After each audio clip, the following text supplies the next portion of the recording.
근데 저희가 이걸 이제 토론을 좀 해보려고 하는데 사실 열차 모습을 우리 사회 모습에 그대로 붙여 넣기에는 좀 다른 점들이 좀 많아요. 그래서 저희는 토론을 해볼 거예요. 이 열차가 진짜 세계라고 가정하고, 그래서 내가 윌포드라면, 내가 커티스라면, 내가 남궁민수라면 이런 얘기들을 한번 해볼 거예요. 그래서 이 등장인물들의 선택이 최선이었는지 혹은 이 열차 속의 모습이 최선이었는지에 대해서 좀 얘기를 해보려고 하는데, 오늘 얘기를 할 것 중에 저희가 지난번에 기본소득에 대해서 얘기를 많이 해봤잖아요. 그때 저희가 복지 얘기도 좀 했었고 인권에 대한 얘기도 잠깐 했었던 것 같아요. 오늘 기본소득에 대한 얘기를 할 건 전혀 아니지만 이런 복지라는 개념 그리고 인권이라는 개념에 대해서도 좀 불가피하게 얘기가 나올 것 같다라는 생각이 듭니다. 지금 무임승차한 꼬릭한 사람들이 있어요. 네. 애초에 이 사람들은 이 열차에 있을 사람들이 아니었어요. 그런데 억지로 탔죠. 그럼에도 불구하고 윌포드는 살려줬어요. 그리고 심지어 먹을 것까지도 줍니다. 그리고 해서 가끔 이제 인적 자원으로 활용을 하죠. 예를 들면은 데려가서 부품으로 쓴다거나 뭐 바이올린 연주가로 사용을 한다거나, 그리고 주기적으로 인구 관리를 합니다. 이거에 대해서 저는 얘기를 해볼 수 있다고 생각해요. 왜 꼬리칸을 남겨둬야 했으면, 사실 여기서 얘기하는 부분, 많은 사람들이 얘기하는 부분들, 그리고 꼬리칸 사람들이 혁명을 일으킨 부분 중 하나가 인간 이하의 삶 때문이었어요. 조금만 대접을 잘 해줬더라면 이렇게까지 안 갔을 수도 있다라고 생각을 하거든요. 단백질 밥밖에 안 먹잖아요. 그리고 엄청 꼬질꼬질하죠. 창문 하나 없어요, 차 안에는. 그리고 총으로 이 사람들을 조절을 합니다. 그렇기 때문에 혁명이 좀 일어날 수밖에 없었지 않았을까. 그리고 그 혁명조차도 사실은 윌포드와 길리엄이 계획을 한 거였죠. 인구 관리를 위해서. 이런 모습에 대해서는 혹시 어떻게 생각하시는지 궁금해요. 글쎄요. 정답이 나와 있는 문제인 것 같은데. 왜요? 윌포드가 얘기를 했잖아요. 꼬리칸을 살려둔 이유는 인구를 조절하기 위해서라고. 그게 정답이라고요? 그래서 살려둔 거 아니에요? 전 그렇게 생각했는데. 그리고 저는 인구를 조절하는 게 꼬리칸 인구를 조절하는 거라고 보지 않았거든요. 네, 맞아요. 다 조절해요. 다 조절하는 거잖아요. 그러니까 꼬리칸 사람들을 학살하죠. 그리고 가장 많이 죽이기도 하고요. 그렇게 하는데 이제 그 반란을 제압하면서 죽어나가는 악한 사람들도 고려 안에 있었던 거잖아요. 그래서 총알이 있음에도 불구하고 도끼 줄고 가 싸우라고 한 거고. 그런 게 윌포드의 의도였고 정확히 정답 아닌가요? 꼬리칸 사람들을 살려둔 이유? 그러니까 제 말은 여러분이 윌포드라면 그렇게 할 거예요? 꼬릭한 사람들을 살려둘 거냐? 꼬릭한 사람들을 살려뒀다라고 얘기가 왜 이해가 안 되지? 그러니까 살아있는 거라고는. 아니요. 저는 정확하게 문자 그대로 살려둔 거라고 생각해요. 어. 설국열차라는 24시간 쉬지 않고 전 세계를 횡단하는 열차가 인류의 마지막 방주를 위해서 만들어 놓은 게 아니잖아요. 네. 어떻게 보면 뭐 관광열차든 운송열차든 대신 이제 멈추지 않고 계속 달릴 수 있는 열차를 만들어 놓은 건데 갑자기 마지막 방주가 돼버렸잖아 이게. 네. 그러면 윌포드 입장에서는 윌포드의 생존을 위해서든 이 기차에 돈을 지불하고 정당하게 올라탄 승객들을 위해서든 아니면 그렇게 아끼고 죽어 못 사는 기차를 위해서든 어떻게든 관리의 필요성을 느끼지 않았을까요? 인류를 관리하기 위해서는, 그러니까 승객의 인구가 너무 늘어나지 않게끔 관리하기 위해서는 사륙이 필요하다.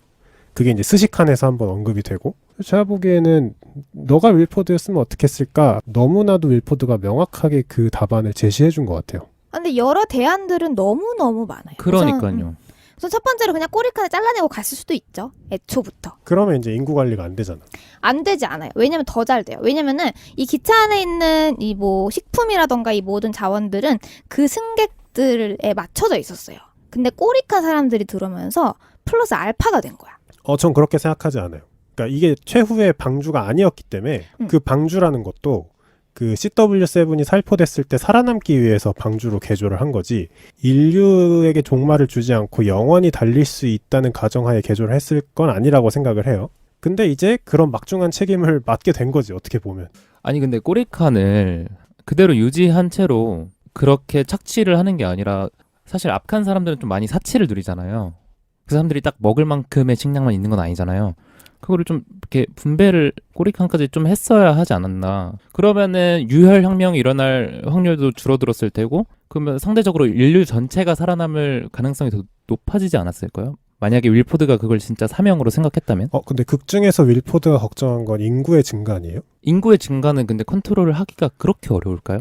그 극 중에서 윌포드가 정확하게 걱정하는 건 엔진이 계속 돌아가는 것. 그리고 그치, 균형이죠. 그치. 그래서 엔진이 돌아가는 상태가 유지되는 것이 균형이잖아요.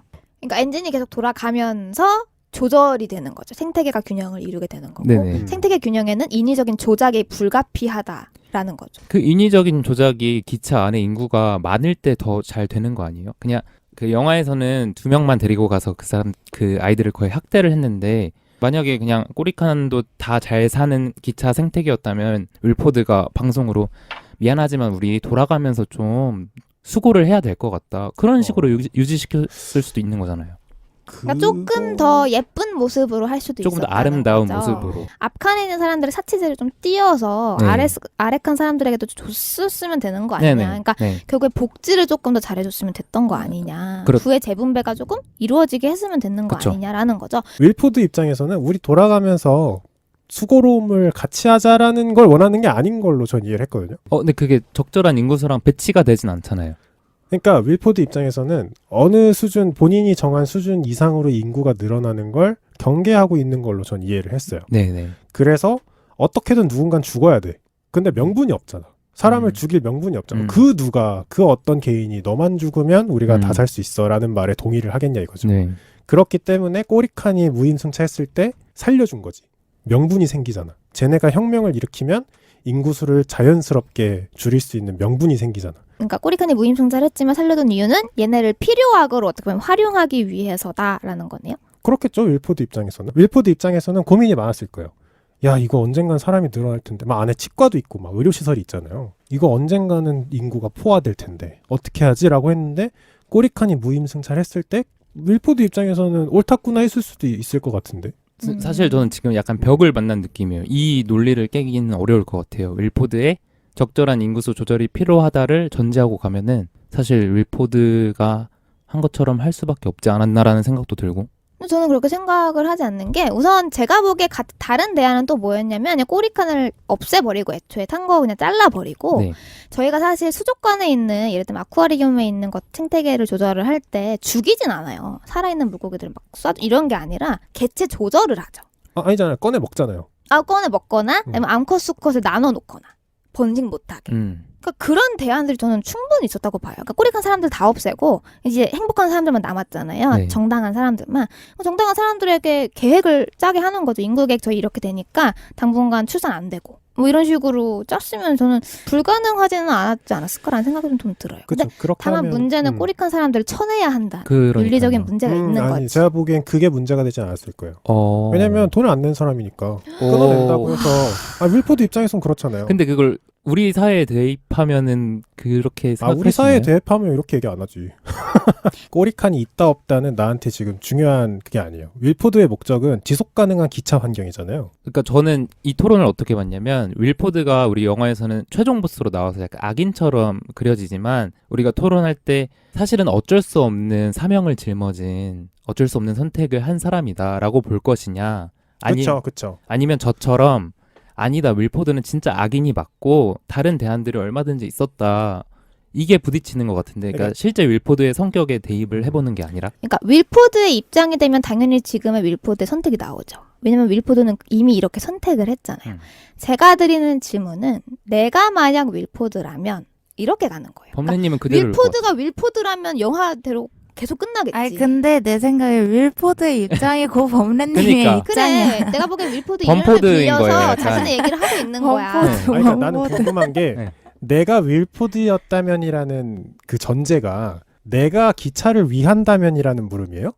그것까지 상관없어요. 본인의 가치관을 투영하셔야죠. 누가 범죄님한테 그거 하라고 하겠어. 그러니까 나 궁금한 게 난 질문 자체가 이해가 안 되는 게 내가 윌포드라면이라는 물음이 내가 너무 기차의 주인이라면 이렇게 생각하라는 얘기인 것 같은데. 그게 말이 안 되는 게 내가 윌포드라면이라는 이 질문이 함유하고 있는 뜻이 너무 많아. 내가 인류의 마지막 구원자라면이라는 걸 물어보는 건지 내가 인류의 마지막 지도자라면이라는 걸 물어보는 건지 내가 기차의 주인이고 기차의 안위를 중요시하는 사람이라면이라는 걸 물어보는 건지. 와데버예요, 와데버.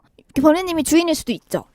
주인 행세를 할 수도 있고 아니야 나는 주인을 넘어서 지도자까지 행세하겠어라는 사람일 수도 있지. 몰라요. 그럼 지금 범죄님이 선택하는 주어진 거죠. 스테이트가 뭐야? 윌포드야 범례님. 내가 기차의 내가 기차 주인이야? 만들었어. 그쵸. 범례님 기차 덕후였는데. 그래 공대한테는 이렇게 설명을 해줘야지. 그래. 명령 왜냐면 입력해. 공대한테가 아니라 조건, 김범례한테는 이렇게 컨디션 설명해야 돼. 입력해요. 자 그래서 기차 출발했어. 꼬리카에 붙어 있어. 거기 시작이에요. 기차 출발시켰고 꼬리칸 사람들이 무임승차했어. 그리고 내가 뭔가 선택을 해야 돼. 네, 해야 네. 돼. 아 그럼 난 선택을 안 하죠. 무슨 민주협의체를 만들겠지. 민주협의체를 와. 만든다는 게 뭐야? 그냥 꼬리칸 사람들까지 꼬리칸 포함한? 사람들 대표 나와. 중간칸 나와. 상위칸 나와. 어떻게 할 거야? 나- 이게 대안이에요. 그럼 끝인 그러니까. 윌포드가 한 일이 정답이 아니라는 나 거예요. 지금까지 그럼 엉뚱한 소리 하고 있었네. 알고는 있네. 권력이 한 곳에 집중되면 문제가 된다고 생각해서 내가 윌포드라면은 결정하지 않겠다라는 뜻은 권력을 분산해야 된다. 권력을 분산함으로써 뭔가 책임을 분산해야 된다라고 생각을 해요. 그래야 나중에 인구를 뭐 얘기했어요. 막 개체수를 줄이는 방법 말고 뭐 애를 낳지 않는 쪽으로 우리가 좀 노력해보자 이런 얘기를 할 때 책임이 분산돼야만 그걸 좀 수용하고 사람들이 따르지. 그래서 만약 제가 윌포드라면 민주협의체를 구성한다. 그 의미는 권력을 분산하고 모든 탑승객에게 책임을 분산시킨다. 그렇게 해야만 지속 가능한 기차 환경이 가능할 것 같기도 하고. 사회가 굉장히 유기적으로 돼야 되는 거네요. 그쵸. 다 같이 힘을 합쳐서 약간. 다 같이 힘을 합친다는 거 아니고 모두가 이 기차의 생존에 대한 책임을 가지고 있어야 된다라는 걸 좀 깔고 가야 되는 것 같아요. 내가 잘못해도 이 기차가 잘못될 수 있다라는 마인드셋이 다 깔려야 되는 것 같아요. 그러면 이제 범례님은 그 무임승차한 꼬리칸에 대해서도 그러니까 어쨌든 탄 거니까 탄 이상 책임져야 되고 우리가 다 같이 그들도 이 사회에 기여해야 되고 이렇게 가겠다. 그러니까 좀 극단적으로 얘기를 하면은 꼬리칸을 잘라낼까 말까를 정해야 되는 순간이 왔다고 해봐요. 예를 들어서 진짜로 꼬리칸이 있으면 안 되는 거 아니야라는 뭔가 컨센서스가 생겼어. 근데 그 꼬리칸을 잘라낸다라는 결정을 혼자서 하면 안 된다고 생각해요. 최소한 다수가 결정을 해야 된다. 근데 이게 되게 윤리적으로 많이 물어보는 질문이잖아요. 그러니까 다수가 동의하면 옳은 것인가? 아, 그치. 뭐 그런 트롤리 건- 문제 그런 것처럼. 네. 그럼 그거는 사실은 이제 범례님은 약간 저는 이렇게 들려요. 내 손만 더럽히긴 싫다. 맞아요. 되게 설명을 잘하네요. 아 그거였어요? 그러니까 내 손만 더럽히기 싫다라는 건 좀 극단적이고 그치, 극단적으로 모두의 얘기해. 손에 피를 묻힐 각오가 있으면 해라. 그 상황에서는 윤리적으로 뭔가 문제가 있을 수는 있겠지만 그치, 그게 그치. 최선이라 생각한다. 그치. 너무 무서운 것 같아요. 히틀러 같아요. 진짜 무섭다. 비윤리의 끝판왕. 히틀러 같아. 아니 그래요. 독일에서 일어난 일이죠. 유대인들이 뭐 전혀 쓸모가 없다. 굉장히 뭐 낮은 존재들이다. 이계하고 우리에게 피해를 주는 종족이다. 그렇게 생각해가지고 유대인들한테 그런 학살이 벌어졌잖아요. 근데 거기에 반대가 없고 대다수의 사람들이 내 손에 피를 묻혀서라도 그거를 하겠다라고 동의를 하고 그리고 주변 사람들이 동의를 하니까 나도 동의를 하게 되고 그렇게 해서 많은 사람들이 죽어나갔는데 거기에 생각과 일맥상통하는 아니지. 부분이 있다. 거기서는 유대인 분들한테 선택권이 없잖아요. 여기는 있어요? 여기는 꼬리칸도 포함해서 꼬리칸도. 민주협의체 근데 구성해야지. 그러면 꼬리칸 사람들이 나는 안 하겠다 이렇게 얘기를 하면 그것도 표에 포함이 되는 거예요? 나는 안 하겠다가 뭐야? 그러니까 나는 민주협의체에 구성되지 않겠다? 아니 꼬리칸 자르지 안 마라. 안 되겠다. 자르지 말자. 그쵸. 자르지 않아야 된다면 그 이제 설득을 가지고 논리를 가지고 그 사람들을 설득을 시켜야겠죠. 꼬리칸을 잘라야 되는. 그러니까 약간 그거예요. 그 거예요? 부산행 보면 네. 김의성 씨인가? 네네. 그 국회의원. 모두를 빡치게 했던 장면 있잖아요. 네. 문 닫아 그거 있잖아. 네. 욕을 많이 먹었던 이유는 그걸 독단적으로 선택했기 때문이잖아요. 근데 그 독단적인 배경에는 엄청나게 쪼들리는 시간이라는 그치, 거긴 조금 조건이 상황이 있었잖아. 다르긴 하네. 그래서 뭔가 충분히 얘기를 나누고 꼬리칸이 살아남음으로써 뭔가 기차에 도움이 되고 이런 거를 꼬리칸이 피력을 한다면 모두들한테 득이 된다면 뭔가 살려내는 결정을 하지 않을까요? 근데 득이 안 된다면 이제 죽이라는 결정이 나오겠죠.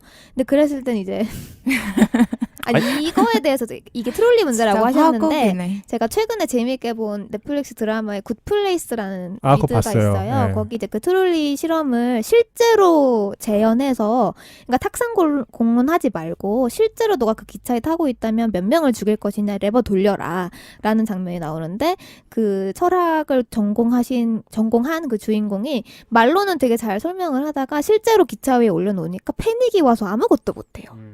근데 약간 뭔가 이 설국열차가 내 실제 상황이라면 뭐 어렵기는 하겠지만 지금은 뭐 저희끼리 사고 실험을 하는 거니까. 히틀러 얘기 나오니까 내가 아무 말도 못하겠네.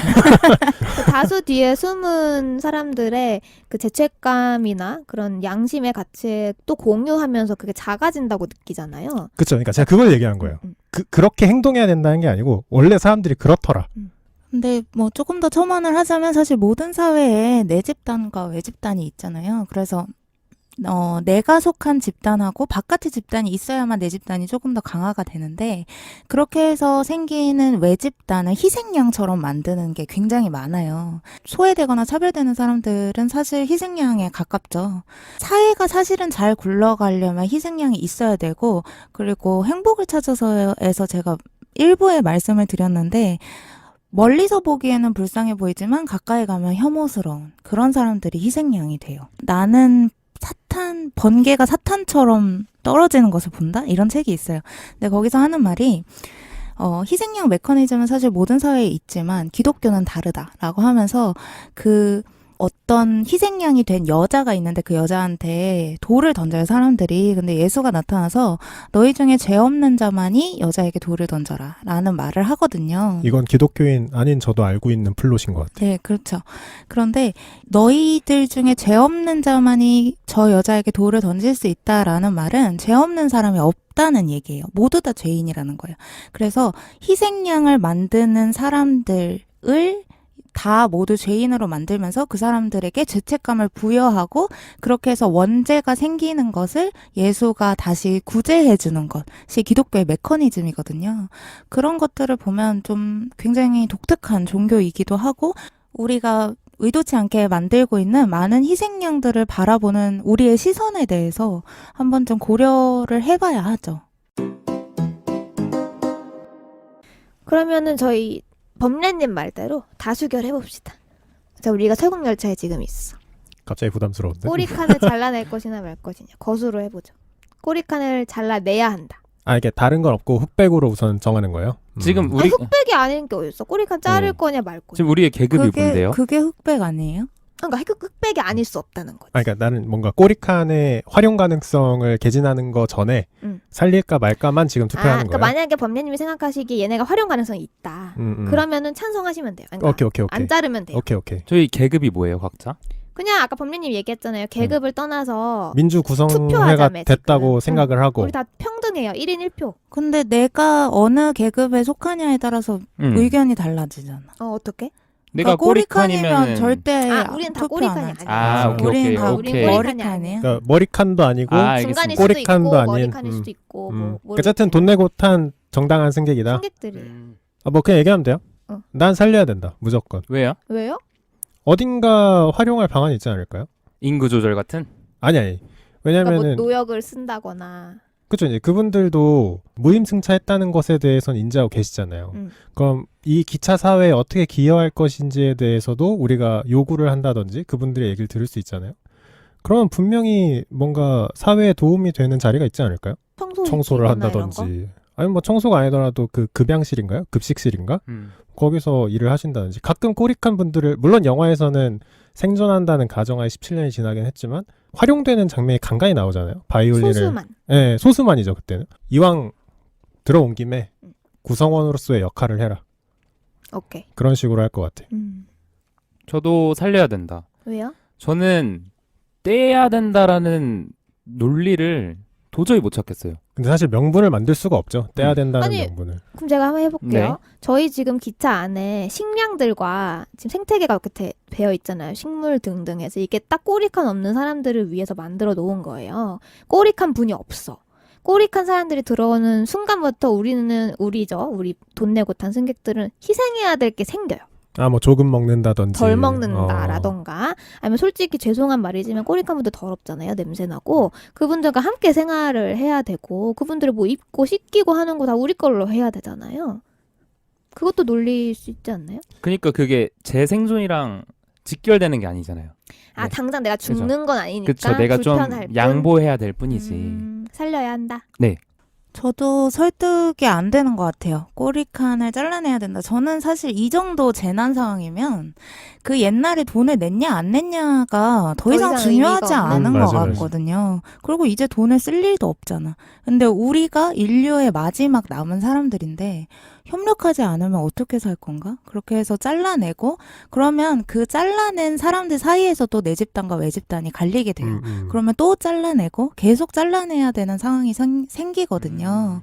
그러면 처음부터 사실은 꼬리칸이라는 걸 아예 없애버리는 게 나아요. 그러니까 꼬리칸을 잘라내는 게 아니라 꼬리칸 사람들도 아예 그냥 편입시켜서 정말 덜 먹더라도 협력하는 게 모두가 사는데 저는 도움이 된다고 생각을 해요. 근데 이것도 되게 중요한 얘기인 것 같은 게 우리가 지금 정당하게 탑승한 승객이라는 가정하에 민주투표를 했잖아요. 근데 이렇게 살리기로 했어. 그러면 이것도 하나의 계급이 되는 거예요. 어떻게 보면 우리가 살려준 거잖아. 그러면은 너네 우리가 살려줬잖아. 청소하고 뭐 화장실 변기 비우고 쓰레기통 비우고 너네 사회에 일조해 라는 게 또 계급이 되잖아요. 그래서 나는 쿠마님 말대로 우선 다 모아서 다 씻겨. 옷도 막 무작위로 입혀. 그래서 어디서 온 사람인지 모르게 한 다음에 공존해야 된다고 생각해요. 저는 완전 반대예요. 그래요? 난 돈 내고 탔는데 내가 왜 그렇게 해야 돼요? 안느님 말에 반박하면서 쿠마님이 말씀하셨던 것 중에 한 포인트를 동의를 하는데 우리가 언제까지 비꼬리칸일까? 그거를 생각해봐야 된다고 생각해요. 내가 허용하지 않았는데 내가 어떻게 꼬리칸 후보가 될 수 있죠? 나는 언제든, 돈 내고 네. 내 칸을 샀는데? 약간 그러니까 사회의 이런 본성? 거죠. 예를 들면 내가 만약에 안느님이 근데 안느님이 클럽에 있다가 크로놀에 중독이 된 거야. 그래가지고 근데 꼬리칸 사람들은 이미 없지만 뭐 꼬리칸으로 쓸 수 있는 칸은 있겠죠. 그런데도 크로놀 중독자 다 빼. 사회에 좀 도움이 안 되네. 이렇게 해서 안느님이 만약에 꼬리칸 같은 취급을 받게 돼요.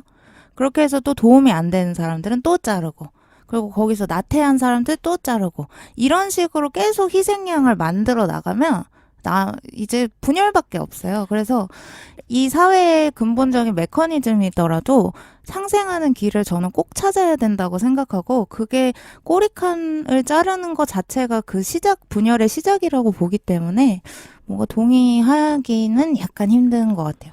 근데 저는 꼭 상생이 평등해야만 되는가에 자꾸 물음이 생기는 것 같아요. 그러니까 아까 범매님이랑 쿠마님이 말씀하신 건데 이제 다 돈 낸 거는 이제 의미가 없다. 우리 다 똑같은 사람이다라고 되는 순간 진짜 모두가 겉에서 봤을 땐 평등해지는 거겠죠. 꼭 그래야만 상생으로 가는 건가? 계급이 어떻게 보면 오더가 될 수 있거든요. 이걸 정리하는. 근데 저는 이런 뭔가 기준이 바뀌게 되고 누군가는 외집단이 된다라는 논리 외에 그 계급이 생긴 상태로 생존을 보장해주는 순간 영화처럼 반란이 일어날 거예요. 근데 사실은 영화에서는 반란을 원했죠. 뭐 그러니까 물론 그렇긴 이렇게 했지. 기차가 터지는 걸 원하진 그치, 않았지만 그렇게 반란이 일어나서 인구 객체 조절이 되기를 바라기는 했죠. 지금 나누는 대화가 내가 윌포드의 자리에 있었다면 어떻게 할 것이냐의 연장선이라면 만약에 꼬리칸을 민주적인 절차에 의해서 살리기로 결정이 났고 공생하기로 했으면 반란이 안 일어나는 것까지 고려해야 된다고 생각해요. 그래서 어느 정도 인간적으로 대우를 해줘야겠죠. 제가 생각하는 건 잘 대해줘야 된다인데 지금 제가 보기에 범례님이랑 쿠마님은 그거도 다 넘어서고 다 똑같은 섞여야 사람으로 된다? 취급해야 된다. 음. 다 나눠 쓰고 다 n분의 1하고 이렇게 해야 된다. 전 그렇게 생각하는 게 어쨌든 그 사회가 계속해서 지속 가능하게 돌아갈 수 있는 사회를 만들기 위해서는 그게 꼭 필요하다고 생각하는 게 지금 꼬리칸에 올라탄 사람들은 안느님의 의견에 동의할 수도 있어요. 우리가 무임승차했으니 우리가 좀 노역하고 조금 뭐 침대 대신 바닥에 자고 이해하겠지만 시간이 지나면 기차에서 태어나는 아기들이 있을 거잖아요. 그걸 그러니까 올라탄 사람을 1세대라 그러고 그 뒤에를 이제 N세대라고 하면 1세대가 모두 죽었을 때 다른 나머지 세대들이 물음표를 가지고 있을 거예요. 우리가 왜 이런 취급을 받고 살아야 되지? 그러면 미래의 반란 가능성이 또 생기겠죠.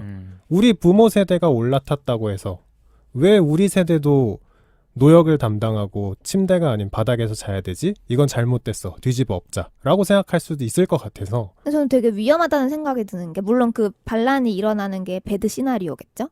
근데 뭐 지금 사회 잠깐 돌아보면 지금 현재 사회를 돌아보면 충분히 교육이나 세뇌 같은 걸로 다 해결할 수 있다고 생각을 해요. 물론 중간중간 커티스 같은 사람들이 나타나서 큰 반란이 일어날 수 있겠지만 그거보다는 충분히 컨트롤할 수 있을 확률이 더 높을 것 같다고 개인적으로 생각을 하고 약간 이렇게 느껴져요. 공산주의 같다 느껴져요. 지금 뭐가? 주장하시는 게. 모두가 다 똑같고 그러면 누군가는 더러운 일을 해야 되고 누군가는 깨끗한 일을 할 수 있거든요. 이런 건 어떻게 해요? 저는 오히려 안느님이 독재주의처럼 느껴져요. 저도 제가 그렇게 느껴져요. 그러니까 여기에서 말하는 자원이 그러니까 이 상황은 굉장히 특수하잖아요. 그러니까 우리가 살아남는 것 자체가 목표다. 잘 엄청나게 부를 막 축적을 하고 파이를 점점 늘리는 게 아니라 살아남는 것 자체가 목표다라고 했을 때는 공산주의 전략을 택하는 것도 저는 나쁘지 않은 것 같아요.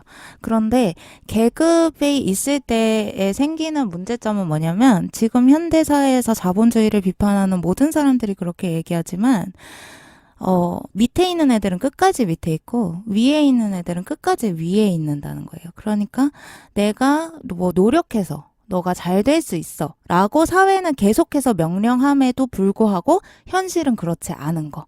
그래서 내가 가난한 집에서 태어나면 뭐 저기 서울대 가는 애들은 좋은 과외를 받고 뭐 더 많이 이제 시간을 공부에 투자할 수 있고 여건이 잘 마련돼서 좋은 대학에 가는데 가난한 집에 태어나니까 뭐 알바하고 막 이러다 보니까 공부를 할 수가 없어. 그렇게 해서 점점 뒤처지고. 그래서 이 계급 사회에서 변동이 일어나지 못한다는 것 자체에 대해서 자본주의의 이제 나쁜 점 중에 하나라고 얘기를 하죠. 그런데 제가 항상 똑같은 얘기를 또 하게 되는데 자본은 굉장히 재밌는 거라서 머리칸과 꼬리칸을 왔다 갔다 할 수 있게 만드는 굉장히 신기한 매개체예요. 그러다 보니까 자본주의가 잘 유지되는 그러니까 이유 중에 하나기도 하죠, 이게. 이게 공산주의 체제를 제가 그 기차 안에서 확립하자, 정립하자라고 얘기를 할 거면 그 안에서의 능력 차별이 없어야 되는데 지금 이 기차라는 사회 안에선 이미 능력에 대한 차별이 있거든요. 바이올린을 킬 수 있는 자와 킬 수 없는 자를 나눠서 킬 수 있는 자는 앞칸으로 가고 있잖아요. 근데 이게 차별인가요? 그러니까 차별이라는 게 나쁜 의미가 아니고 차등을 그러니까. 주는 거죠. 아 너무 말을 잘한다. 그래 차등, 네. 차등. 제가 아까 얘기했던 게 꼬리칸 사람 살릴 거면 다 목욕시켜. 옷도 다 막 무작위로 입혀서 누가 꼬리칸 출신인지 모르게 해서 사회를 구성하자. 이제 그 사회 안에서는 뭐 자본주의든 민주주의든 절차에 의해서 능력이 있는 사람 혹은 뭐 머리샘이 빠른 사람, 그러니까 똑똑한 사람이겠죠. 그런 사람들이 치고 나가겠죠. 그 사회 안에서는. 저도 안느님이 이게 공산주의적 위험성을 내포하고 있다라는 말에 동의하지 않아요. 왜냐하면 모두가 평등한 사회라는 것 자체만으로 공산주의로 나아가는 충분 조건이 되는 건 아니에요. 그건 그냥 조건 중에 하나일 뿐이지 우리가 공산주의다. 공산주의라서 이건 위험하다라고 말할 수 있으려면 인센티브 개념이 아예 없어야 되거든요. 여러분 생각을 해볼게요. 우리는 선례라는 게 있잖아요. 우리 사회를 보면 알 수 있죠. 지금 말씀하신 게 초창기에는 공산주의적인 특성이 그러니까 평등하지만 인센티브를 줌으로써 아무도 막 일을 안 하고 게을러지는 거를 막은 거죠. 그런 건 아니다. 근데 그게 이제 자본주의로 가는 길이거든요. 누구는 회를 더 받고 누구는 덜 받고 회를 더 받는 사람들은 계속 더 받으면서 그 자식한테도 자신의 능력을 물러줌으로써 계속 더 받게 하고 이게 전 자본주의의 딱 기본적인 메커니즘이라 생각을 하거든요. 그 자본주의의 단점을 가지려면은 누군가는 그 초기 자본이라고 해야 되나? 그걸 누군가는 좀 불평등하게 갖고 있어서 계급이 확 벌어지는? 차이가 확 벌어지는 그런 조건이 있어야 되는데 열차 내에서 그렇게 될 수가 있나요? 자본주의의 조건은 자본주의에서는 불평등이 아니에요. 자본주의에선 자본이 점점 늘어나잖아요. 파이가 점점 늘어나잖아요. 네. 근데 여기서는 그게 불가능할 것 같아요. 그러니까 네. 지금 하고 있는 논의가 문제가 되는 거는 뭐냐 하면 앞에서 말씀드렸지만 이 기차가 이 상황, 우리의 현재 상황하고 딱 정확하게 접합시키기에는 너무 단순하고 조건이 너무 극단적이라는 거예요. 대신에 더 간단하죠. 그리고 인구가 너무 적어요. 제가 보기엔. 인구야 근데 저희가 늘려서 늘리면 안 되지. 늘리면 하면 안 안 돼요? 되잖아요. 왜냐면 왜냐면 기차가 기차라는 물리적으로 그치. 작은데 지금 우리가 지구 인구가 네. 지구에 비해 너무 많다는 얘기를 하고 있듯이 네. 기차는 이제 더 작은 거지. 게다가 자원도 제한되어 자원도 있고 제한돼 있고 아, 개발도 불가능하고. 네네. 그리고 유일하게 밖에서 가져올 수 있는 게 물밖에 없어요. 그러니까 토양도 더 이상 습득을 할 음. 수가 없어. 음. 지금 갖고 있는 토양에서 어떻게든 해결해야 되는 거고 개체 뭐 물고기나 이런 애들도 번식시키지 않는 이상 많이 먹는 순간 바로 멸종의 길로 갈 수 있는 거죠. 그래서 제가 느끼기에는 사고 실험하기 너무 딱이에요. 왜냐면 너무 간단하게 되어 있거든요. 저도 그 생각했어요. 제한 다 되어 있으니까. 오는 그러니까 길에. 게임한다고 생각을 해보면 저는 이런 생각이 들어요. 범례님이 우리 지난번에 기본소득 얘기할 때 이런 얘기를 했었어요. 다 돈을 그렇게 줘버리고 잘 버는 사람 걸 떼어서 밑에 사람들에게 주게 된다면 지금처럼. 그러니까 지금 같은 경우에는 어떻게 보면 사치를 누릴 수 있는 계급 걸 떼어서 다 같이 n분의 1을 하자는 거잖아요. 제가요? 제가 얘기한 게? 범례님이랑 쿠마님이. 어떻게 보면 아니요, 똘개님도. 아니요. 그런 건 아닌데. 그럼? 그러니까 부의 차등은 있을 수 있죠. 어떻게 있어요? 다 평등한데? 아, 옷 갈아입혔다며. 평등하게 만들자라는 의미는 부를 뭔가 리셋하자는 게 아니라 출신을 모르게 하자는 게 제 사실 핵심 메시지예요. 꼬릭한 출신임을 모르게 하자. 근데 현실적으로 모를 수가 있어요? 그러니까 우리가 지금 동그라미 위에 사는 게 아니라 기차에 살고 있잖아요. 앞이랑 뒷칸이 있어요. 근데 그게 응. 앞으로 갈수록 좋은 계급이에요? 지금 그런 상황이잖아. 그런 머리칸 상황이에요? 쪽이 가장 그러니까 쉬프 자리고 뒤로 갈수록 뺀 꼬리칸이 가장 하등한 계급 자리고. 그렇게 따지면 사실 칸에 대한 그런 차별부터 없애야겠죠. 제가 뭔가 주장하고자 싶은 거를 하려면, 실현을 시키려면 다 목욕시켜서 네. 다 옷 무작위로 입혀서 네. 어느 출신인지 모르게 하려면 사실 칸에 대한 차별부터 없애고 진행이 돼야겠죠. 리모델링을 해야겠네요. 근데 잠깐만 나 이해가 안 되는 게 근데 범례님 말은 제가 생각하기에 범례님 말은 이건 줄 알았어요. 칸을 다 똑같이 꾸며놓는 거야. 맞아. 그래서 돈도 뭐 예를 들면 자원들 있잖아요. 그래서 다 n분의 1을 더 넣어놓는 거야. 그러니까 이 사람이라고 더 많이 가진 것도 아니고 저 사람이라고 해서 더 많이 가진 것도 아니고. 그런 건 아니었어요. 그럼요? 가지고 있는 건 가지고 있어도 돼요. 가지고 있는 게 뭔데 지금? 뭐 옷이든 뭐든 가지고 있는 게 있을 거 아니에요. 돈이든 지식이든 그거를 능력이든. 그대로 두라고? 그건 가지고 있대.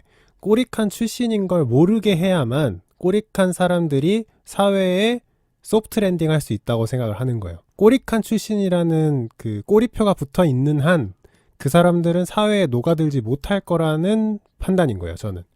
근데 장기적으로 봤을 때 물론 입장하자마자 그렇게 해놓으면은 잠시 눈 가리개를 할 수 있을 것 같은데. 그렇죠. 사실 그거는 맨 처음에 해야 돼. 내가 얘기하는 거는 살리자라는 결정이 났을 때 바로 추진을 해서. 근데 장기적으로 해야 돼. 갔을 땐 결국엔 계급이 나눠질 것 같지 않아요? 그쵸. 능력에 따른 높고 낮음이 생기겠죠. 그거는 찬성하시는 거예요? 그건 찬성하는 거예요. 그러니까 꼬릭한 출신임은 모르게 됐겠지만 뭐 알고 보니 나중에는 알겠지. 꼬릭한 출신 뭐 총리가 될 수도 있는 거고 물론 출신은 다 지워버렸지만 제가 추구하는 유토피아에서는 그런 건 가능하게 해야죠. 기회의 평등은 주어져야죠. 다시 백투더 베이직으로 해서 꼬릭한 사람을 살린다면 나는 꼬릭한 출신이라는 것부터 없애줘야 사회에 잘 정착할 거라고 생각하는 거예요. 약간 낙인 효과 같은 그쵸, 거네요. 그쵸. 제가 느끼기에 결국에는 예를 들면은 굳이 자본주의라는 게 여기 있다고 친다면 자본주의를 계속 따르되 맨 초창기에는 잠시 눈 가리개를 해놓자. 그쵸. 결국엔 능력에 따라 보상을 줄 거고. 그리고 뭐 좋은 일을 하는 사람은 계속 좋은 일을 할 거고 바닥 닦는 일을 하는 사람은 계속 바닥을 닦겠죠. 능력이 없으니까. 그쵸. 그거에 대해서는 찬성하시는 거네요. 그쵸. 근데 결국엔 그게 계급인 거 아니에요? 지금의 모습인 거 아니에요? 그쵸. 계급이지만 제가 얘기하는 건 기회의 평등이에요. 결과의 평등이 아니에요. 그러니까 꼬릭한 출신이 처음에는 목욕 다 하고 옷 입었어도 그 뭔가 열차라는 사회 안에서 할 수 있는 게 없어서 바닥을 닦을 수도 있어요. 근데 그 사람이 뭐 사람을 모으는 능력이 있다든지 아니면 정말 뛰어난 사상가라든지 해서 사람들을 계몽시켜서 출세할 수 있는 구멍을 만들어줘야 된다고 생각하는 거예요. 저는 이렇게 그러니까 제가 말한 대로 만약에 하면 그 계급 간에 좀 길이 열릴 것 같아요. 그러니까 바닥 닦던 사람도 말 그대로 범례님 말대로 총리가 될 수 있는 그러니까 교육을 받게 되잖아요. 그렇게 하는 게 저는 좋다고 생각을 해요. 근데 저는 이게 사고 실험이고 간단하다고 얘기를 하셨지만 각자의 의견을 확인하는 정도밖에는 안 된다고 생각해요. 그러니까 이게 뭔가 진짜 사회적으로 진짜 좋은 어떤 결과를 만들어낼 수 있는 사고 실험이다라기보다는 각자가 이런 상황에 처했을 때 취할 행동, 이 무엇이냐 정도를 확인하는 그 정도의 사고 실험이 아닐까 싶네요. 그러니까 어떻게 보면은 정말 나중에 이 4명 중에 국회의원이 한 네. 명 생긴다면 어떤 성향일지를 지금 얘기하는 것 같아요. 저는 그게 되게 의미가 있다고 생각해요. 왜냐면은 저희가 기본소득 얘기할 때 이 실제 사회에 대해서 복지에 대해서 얘기를 했었고 그때 의견에 대해서 얘기를 했었는데 과연 그렇게 할까라는 물음에서 나온 요 토론이에요. 그럼 이 사회를 조금 더 극단적으로 만들고 좀 더 간단화시켜서 또 주면은 진짜 본 모습이 나올 것 같다는 생각을 했거든요. 완전 똑같은 생각이에요. 저는 쿠마님보다 훨씬 의미를 많이 부여해요, 여기다. 이게 각자 의견을 확인하는 정도로 끝날 수도 있는데 그거 자체가 이미 중요하고 한 나라를 움직이는 정책이라는 게 지금은 정책 결정자들이 투표해서 결정하는 것 같지만 그 사람들 다 여론 의식하고 사회적 합의 의식하는데 지지익선 단위에서 좀 토론하고 이런 내용들이 사회적 합의의 일부분이 되는 거죠. 작아서 좀 별 의미가 없다고 생각할 수도 있지만 이게 모여서 그러니까 제가 하는 말은 약간 주장을 하다가 보면 내가 똑같은 말을 하고 있어요. 제가 그 작가들이 결국에 한 문장 가지고 여러 작품을 만들어낸다고 했던 것처럼 우리도 다 비슷한 그런 한 문장이나 두 문장 정도를 가지고 있는데 엄청나게 수많은 의견 중에서 내 의견이 이쯤에 위치할 것이다라는 전체적인 판을 가지고 토론에 임하는 거랑 내 의견만을 보고 다른 의견도 여러 가지. 근데 내 의견이 맞아. 이렇게 생각하는 토론의 자세랑 약간 차이가 있는 것 같아요. 그래서 저는 항상 이렇게 토론하거나 아니면 청취자분들이 저의 의견을, 그러니까 제가 낸 의견이 맞다 아니다 라고 하기보다는 전체적인 판이 이렇게 펼쳐져 있고 그 중에서 뭐 오른쪽 점, 위쪽 점, 왼쪽 점 이렇게 좌표처럼 그 한 곳에 위치한 의견이라는 것을 분명히 방향성을 설정하시고 들어주셨으면 좋겠는데 이렇게 토론을 하다가 보니까 이제 자기 의견을 개진을 하는데 이게 전체적인 판이 약간 안 보이잖아요.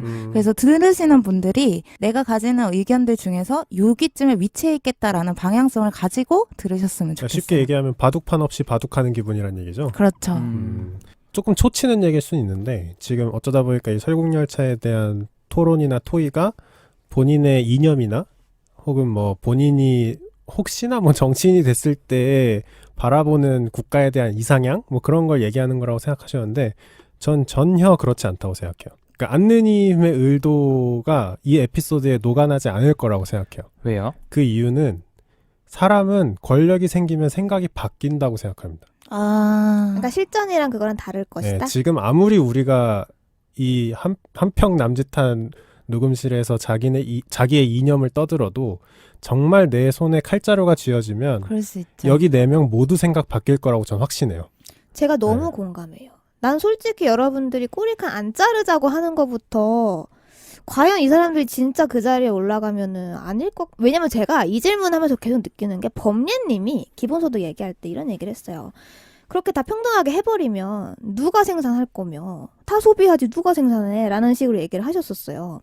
조금 뉘앙스가 다르긴 한데 예, 진행하시죠. 다시 한번 이제 그러면은 조금 세상을 간단화해서 이 설국열차를 질문을 드리니까 오히려 제가 그때 범례님이 했던 얘기를 하는 것 같고 오히려 제가 느끼기에 지금 범례님이 그러니까 자본주의로 반대되는 방향으로 선택을 하시는 것 같거든요.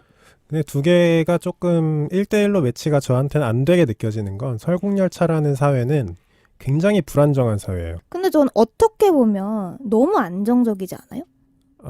불안정하다는 의미는 모두 다 생명이 위협받는다라는 게 너무 저변에 깔려 있어요. 모든 사람이 총리든 윌포드든 그래서 생존해야 된다라는 욕구가 굉장히 세거든요. 근데 이 기본소득과 매칭이 안 되는 이유는 기본소득에 대한 함의나 토론이 가능한 이유는 우리가 생명의 위협을 받지 않고 있다라는 전제 하에 얘기를 하는 거죠. 기본소득이라는 건. 약간 공감이 안 되는 게 설국열차 예시에서는 범례님이 꼬리칸 사람 아니면 그 메이슨 아니면은 윌포드 중 한 명이고 사실은 중간 칸에 있는 분들은 전혀 신경 안 써요. 보면 알겠지만 치과에서 스케일링 받고 있거든요. 그런데 실제 예시에서는 범례님은 또 중산층의 입장이신 것 같아요. 난 기본소득 없어도 살 수 있다. 제가 봤을 때 범례님의 주장은 일관성이 있어요. 나태함이 싫은 거예요. 아유, 말 잘한다. 포장하지 마요. 저 좋아하고 있어 그래서 지금. 기본소득에서는 사람들이 나태해지면 안 되잖아요. 그걸로. 그리고 여기서도 그러니까 설국열차 안에서도 사람들이 생존의 위협을 받고 있는 상황에서 자기 자신의 역할을 유기적으로 잘 해야 되지 나태해지면 안 된다는 얘기거든요. 그래서 저는 일관성 있는 얘기라고 생각해요. 그리고 제가 지금 설국열차가 우리 사회랑 좀 이렇게 대입이 안 되는 이유는 그 생명에 대한 위협이 있으면 인간은 그러니까 생존하고 싶어요. 그러니까 우리가 기본소득을 얘기할 때는 삶다운 삶을 영위하고 싶어하는 욕구에 대한 얘기일 수도 있다고 생각했어요. 내가 돈 때문에 하고 있는 일을 조금은 덜어낼 수 있지 않을까라는. 근데 여기는 달라요. 지금은 생존이 문제예요. 생존. 내가 지금 그거는 꼬릭한 사람들 얘기죠. 아니요. 모든 칸이 그렇죠. 이 기차가 영원히 갈 수 있지 않다는 걸 사실 누구나 알고 있을 거라고 생각해요. 근데 교육으로 흐려져 있어요. 그치. 왜냐면 이게 유일한 우리 세계인 거야. 윌포드는 음. 완전 짱이고 우리 기차는 무궁무진하게 달려갈 거고요. 생존에 그렇게 급박한 사람들이 막 스케일링하고 있고 난 이건 아니라고 봐요. 저도 본래님 의견에 반론이 있어요. 이게 대입하기 힘들다라고 말씀을 하셨는데 저도 안느님처럼 지금 비꼬릭한 사람들은 생존에 급박한 사람들이 아니라고 생각을 해요. 클럽에서 놀고 있다니까 지금. 심지어 우리가 그래서 토론을 할 때 설정에 약간 좀 그래서 제약을 걸었잖아요. 이 사람들은 당장 죽는 게 아니다. 충분한 식량이 있는데 그걸 나눠줘도 이 사람들이 생존을 못할 정도로 식량이 고갈되는 건 아니고 뭐 이런 설정들을 했잖아요. 그래서 지금 저희가 하고 있는 고민들, 그 비꼬릭한 사람들한테 빙의하는 게 생존의 위협을 받으면서 그 결정을 내리고 있는 상황이 아니라고 생각해요. 그러니까 제가 말하는 생존의 위협이라는 건 약간 그런 거예요. 이 기차라는 환경이 정말 쉽게 무너질 수 있는 사회라는 거예요. 근데 그거는 길게 보면은 우리 사회도 마찬가지예요. 아니요. 제가 얘기하는 건 100개 중에 1개의 칸에서 반란이 일어나서 결국은 기차가 다 파괴되고 끝났잖아요. 그 네. 사회가. 그럼 10분의 1이란 말이에요. 그 10%의 뭔가 행동으로 사회가 무너질 수 있는 사회예요. 그리고 그 기차라는 것도 점점 기능을 다해가고 있어서 부품도 하나둘씩 이제 공수가 안 되고 있고, 저는 그런 측면에서 이 사회 자체가 생명의 위협이 굉장히 큰 사회라고 생각을 하는 거예요. 그러니까 아예 설국열차의 탑승객이라고 빙의를 해주시면 어때요? 지금 제가 보기에 전지적 작가 시점인데. 근데 사실 그걸 알고 있어서 모르는 상태로 판단해보세요라는 게 사실 좀 어렵긴 한데 이 사회가 영원하지 않을 수 있다라는 걸 느낄 수 있는 사회냐, 느끼지 못하는 사회냐, 그건 사실 전 정말 크다고 생각하거든요. 근데 법례님이 지구 종말론을 하셨잖아요. 네. 지구가 종말할 수 있다. 우리나라도 종말할 수 있고. 오늘 거의 특집이네, 특집. 아니, 모든 그런 편 다 거를 나오네. 평소에 생각하시는 사람이라면 난 지금 우리 지구가 그렇게 안전하다고 생각하는 사람이 아니라고 생각했거든요. 제가 생각했을 때 이 토론의 문제점은 열차 안에 있는 조건들을 어디까지 받아올 것이냐. 그러니까 아까 당신이 윌포드라면 어떻게 할 것이냐라고 했을 때 범례님이 약간 혼동이 왔었잖아요. 그러니까 어디까지가 윌포드라는 거야. 윌포드냐. 그래서 그런데 이제 열차 안에 있는 사람이라면 했을 때 내가 정신이 이렇게 세뇌된 후냐 아니면 정신이 뭐 온전하냐 이런 것들은 어떤 것을 취사 선택하느냐에 따라서 의견이 충분히 갈릴 수 있다고 생각을 해요. 내가 만약 세뇌를 완전히 당한 상태다라고 가정하면 당연히 어렵겠죠. 저는 약간 재밌는 것 같아요. 그러면은 우선 제가 보기에 저 빼고 모든 세 분은 꼬리칸을 승인을 하신 것 같아요. 네. 꼬리칸 달고 가자. 네. 그리고 달고 간 김에 인간적으로 대우하자, 우리. 그리고 좀 사치 부릴 수 있었던 위크한 사람들도 잠시 다 씻고 다 내려놓고, 계급 잠시 내려놓고, 그래도 가지고 있는 건 다 갖게 해줄 테니까 꼬리칸 사람들 차별하지 말고 우리 인간답게 다 같이 으쌰으쌰 살아보자로 시작하시는 거 맞나요? 저는 맞아요. 왜냐면 다수결이니까 따라야지. 뭐 대동소이하네요. 네. 네, 알겠습니다. 그럼 그렇게 가도록 할게요. 우리 꼬리칸 사람들이 붙어놨어요. 그리고 다 씻기고 옷 갈아입히고 깔끔하게 해놨어요. 그리고 칸도 다 꼬리칸이고 뭐고 없어. 그렇지, 출신이 없어졌어. 그러니까 수평적인 칸이 된 거지.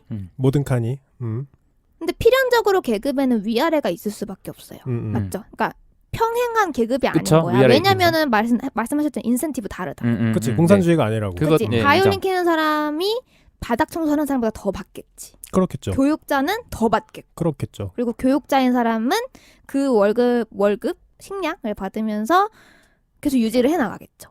바닥에서 그 청소를 하시던 분은 계속 그 월급을 받아가면서 살아가고 있겠고. 그럼 17년이 흘렀을 때 제가 보기에 결국에는 계급이 나눠져 있는 다른 꼬리칸이 있는 것 같거든요. 중간 어딘가에.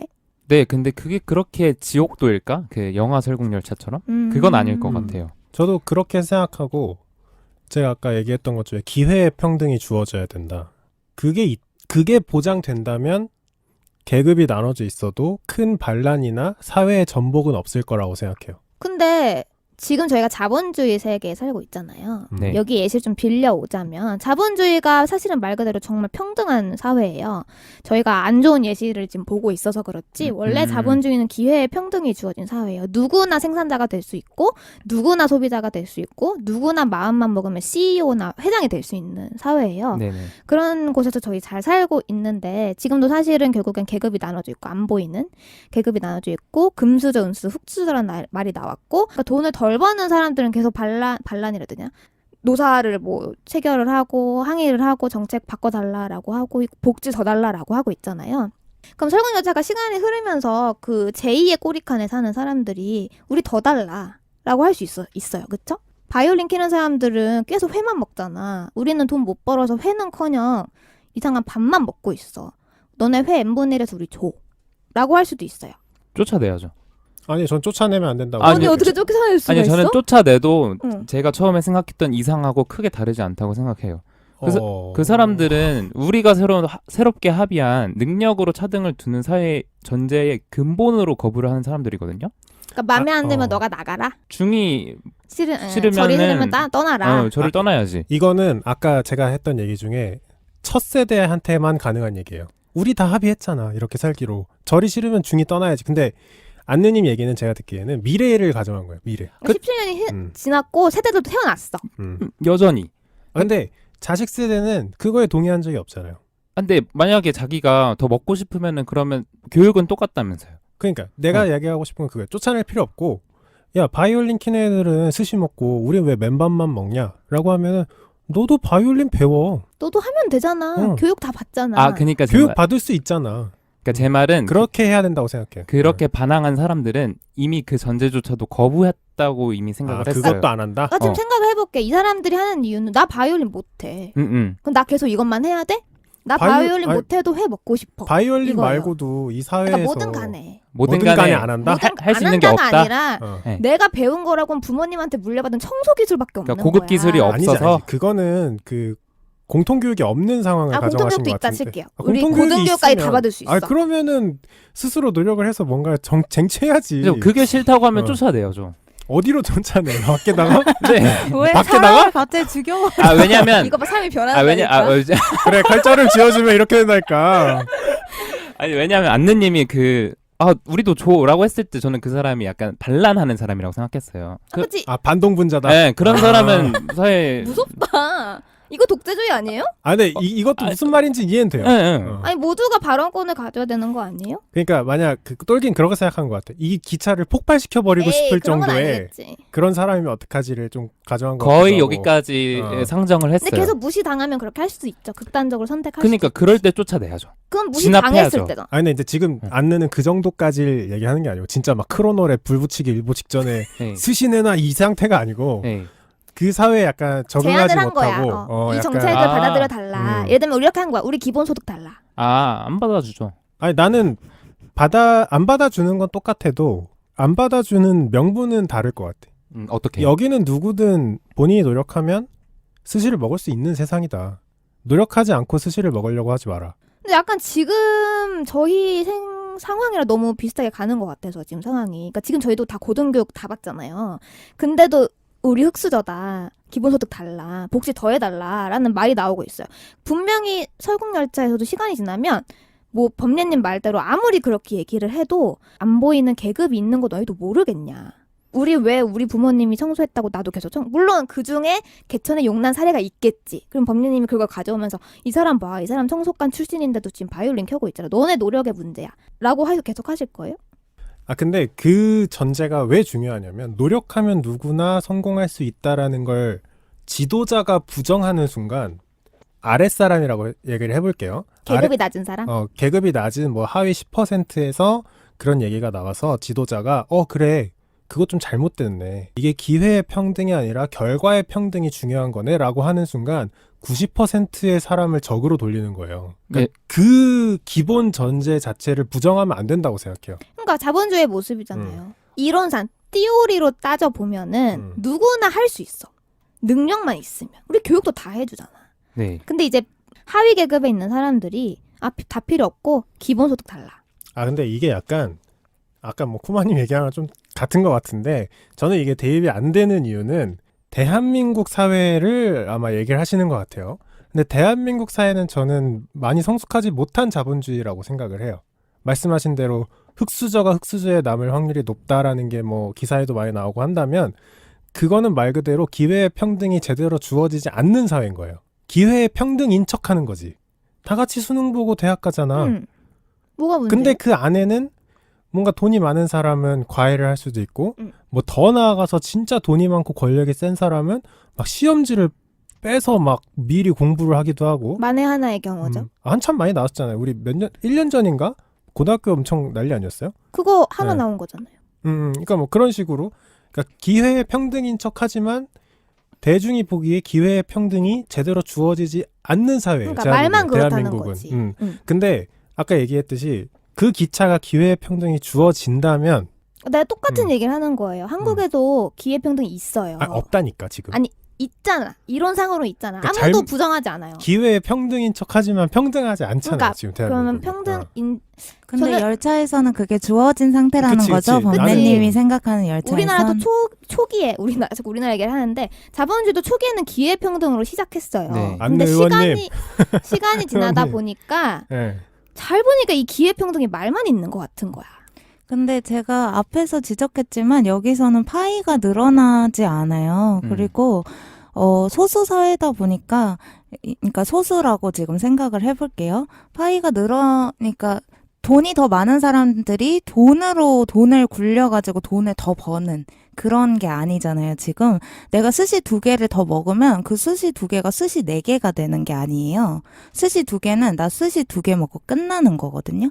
그러니까 이거를 자본주의 사회에 딱 대입시키기란 어렵다라는 얘기를 말씀을 드리고, 그리고 꼬리칸 머리칸이 완전히 나눠져 있는 것이 아니며 꼬리칸에서 머리칸이 유동적으로, 그러니까 지금 처음에 했던 설정보다 훨씬 더 유동적이다라는 점이 저는 중요하고, 그리고 사실 이거는 어떤 사회가 좋은 사회냐라는 얘기로 귀결이 되겠지만 사회적 분위기, 그 기차의 사회적 분위기가 어떠느냐도 굉장히 중요해요. 그러니까 그 바닥 닦는 사람을 어떻게 생각하고 있느냐, 그 사람도 나와 같이 일하는 노동자며 뭐 동시에 그 사람의 업을 존중해주고, 아니면 저 사람은 약간 좀 스시도 못 먹는 애네, 스시 맛이나 아니야? 약간 이런 식으로 볼 거냐. 그러니까 이거는 뭐 교육적인 문제도 포함될 뿐더러 여러 가지 그 시민의식이 얼마나 성숙하면 의식이 어떻게 되냐, 이런 거가 중요해지죠. 현재 사회랑 대입하지 못하는 전 가장 큰 이유는 인구가 너무 적다는 거예요. 사실 뭐 자본주의라고 그냥 까놓고 얘기하면 내가 돈을 더 벌었어, 뭔가 성공을 시켰어. 예를 들어서 똘기가 사업을 했는데 과자 사업을 해서 뭐 꽃갈콘이랑 경쟁되는 뭔가 과자를 만들었는데 조청유가. 대박을 쳤어. 네. 그래가지고 꽃갈콘의 점유율을 앞질러 나갔어. 그럼 사실 자본주의적으로 똘기는 성공한 거잖아요. 네. 근데 반대로 얘기하면 꽃갈콘을 만들기 위해서 시간과 노력을 들이는 노동자들은 패배한 거예요. 그만큼의 그분들의 파이를 똘기가 가져간 거거든요. 네. 근데 똘기가 그거에 대한 죄책감을 느끼지 않는 이유는 인구가 너무 많기 때문이에요. 내 눈앞에 보이지 않기 때문에. 근데 이 설국열차라는 사회가 대입이 안 되는 이유는 그러니까 범례가 못 먹는 게 똘기 눈에 그치, 예를 들어 보이는 내가 거거나. 꽃갈콘을 만드는 사람이라면 똘기가 너무 성공하니까 내가 갑자기 스시는커녕 밥도 못 먹게 된 거야. 그게 눈에 보여. 네. 그러면은 그 자본주의가 못 돌아가요. 도덕적인 그렇지, 감정이 생기기 그렇겠네. 때문에. 근데 이 자본주의가 잘 돌아가는 가장 큰 원리 중에 하나는 패배자가 내 눈앞에 안 보인다는 거예요. 그 책임감을 분산하고 희석해서 모든 사람이 가지고 있기 때문에 나의 성공에 도취할 수 있어요. 자본주의에서는. 근데 이 설국열차라는 곳은 인구도 작고 칸도 좁고 이렇게 고개만 돌리면 사람들이 다 보이잖아요. 그래서 나는 조금 다르다고 생각을 하는 거예요. 그래서 조금 이게 조금 얘기가 의미가 있나 싶기도 해요. 의미는 없다고 생각을 안 하는 게 의미는 있긴 한데 그러니까 이걸 우리가 네. 사회까지 확장하는 의미가 있나? 그쵸. 그 범리님 말씀은 저희가 조건을 여러 개 걸어놨기 때문에 사회랑 조금 유리되었다. 그래서 대입하기가 어려우니까 여기서 내린 결론이 똑같이 적용이 안 될 거다라고 네. 말씀하시는 거잖아요. 그러니까 약간 이 에피소드의 흐름이 자 너라면 어떻게 할 거야? 안느님이 이렇게 진행을 하는데 제가 무슨 얘기를 하면 아니 이런 배려가 있어. 네. 그럼 그런 배려가 있어?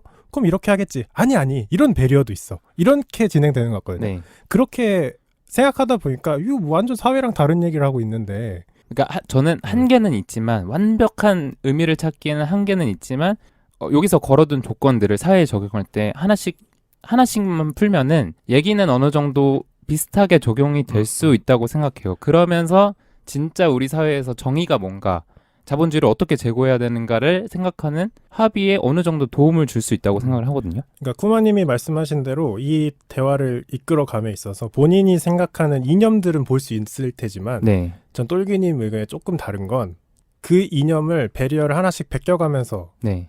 배리어를 쳐가면서 우리가 의사결정을 했듯이 이걸 우리의 사회에 대입하려면 배리어를 하나씩 벗겨가면서 하면 되지 않냐는데 네. 의사결정이 바뀔 거라는 거죠.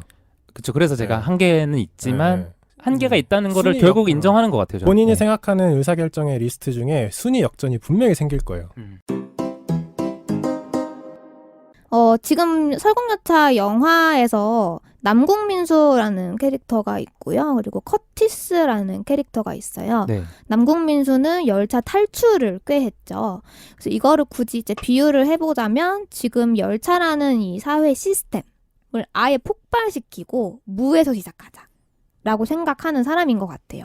커티스는 이 사회에 반대는 하지만 이 사회 자체는 있어야 되는 거는 동의를 하되 저 안에 앉아있는 머리칸에 앉아있는 사람 한번 뚜까 패고 그 자리에 내가 앉아서 이 사회의 계급을 좀 조절을 해보겠다라는 사람인 것 같아요. 이 둘의 방향이 굉장히 달라요. 똑같이 사회에 반대는 하고 있지만 이 두 인물에 대해서 한번 토론을 해보면 좋겠다라는 생각이 들었어요. 좋아요. 우선 남궁민수라는 캐릭터에 대해서는 말이 많아요. 너가 뭔데 열차를 폭발시켜? 이렇게 되는 거지. 네. 왜냐면 이 사람이 열차를 폭발시킴으로써 다 죽었잖아요. 결국에는. 그 수많은 목숨의 책임을 남궁민수가 과연 질 수 있는가? 결국엔 남궁민수의 딸은 살아남았죠. 그러니까 남궁민수는 좋은 일 했지. 내 딸이 살아남았는데. 근데 다른 사람들은 끝났어요. 백인은 멸종했죠. 어떻게 생각하세요? 이 인물에 대해서. 근데 남궁민수의 의도 자체만 따지면은 그렇게까지 해서 열차를 전복시킬 것까지는 계산을 안 한 거 아니에요?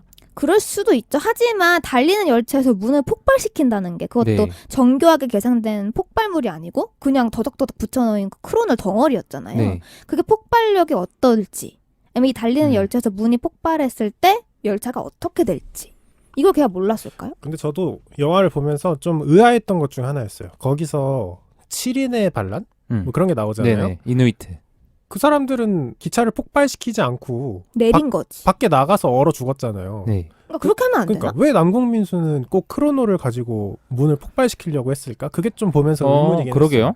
기차가 멈추지 않아서 그런 거 아닌가? 그러니까 기차가 아. 멈춘 다음에 내려줘야 되는데 그게 아니라 안 계속 계속 달리니까. 달리고 있잖아. 네, 안 그 그러면 달- 탈출 못 하니까. 그래서 뭔가 문을 네. 폭발시키는 게 그 사람의 유일한 선택지였을 것 같기는 해요. 근데 문제는 그게 맞다고 그냥 실행하면 안 되는 거 아니에요? 자신의 이상향이 있을 수 있지. 근데 그걸 그렇게 무작정 그 사회에서 실현해서 결과가 최악의 결과로 갔잖아요. 네. 물론 그 사람에겐 그게 원하는 결과였는지 모르겠지만 그런 거에 대해서 좀 생각해봄직한 것 같아요. 왜냐하면 사람들이 얘기하는 것이 남궁민수가 그런 건 잘못했지만 남궁민수가 한 선택지 말고는 이걸 부실 일이 없는 거지.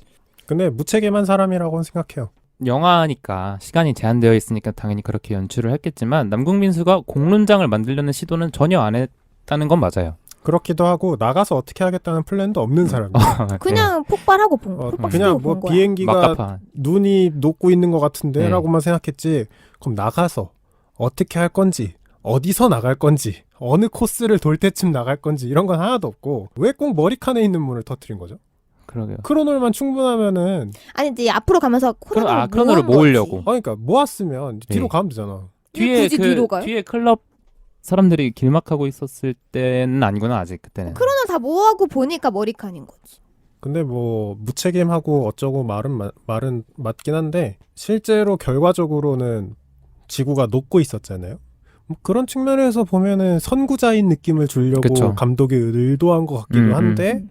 이 기차라는 사회에 대입해서 보면 굉장히 무책임한 아나키스트 같은 느낌? 근데 저는 그거에는 좀 동의하는 것 같아요. 이 남궁민수가 없었더라면 커티스가 제2의 윌포드가 됐을 거고 결국엔 똑같이 꼬릭한 사람 제2의 꼬릭한이 생겼을 거고 이 계급을 바꿀 수 있는 방법이 제가 보기엔 없지 않았을까? 그럴 라는 생각이 공산이 들어요. 높았다고 저도 생각해요. 남궁민수가 좀 극단적인 선택을 했지만 어떻게 보면 유일한 선택이 아니었을까? 어떻게 보면은 꼬리칸을 자를까 살릴까 가지고 우리가 긴 시간 토론을 했잖아요.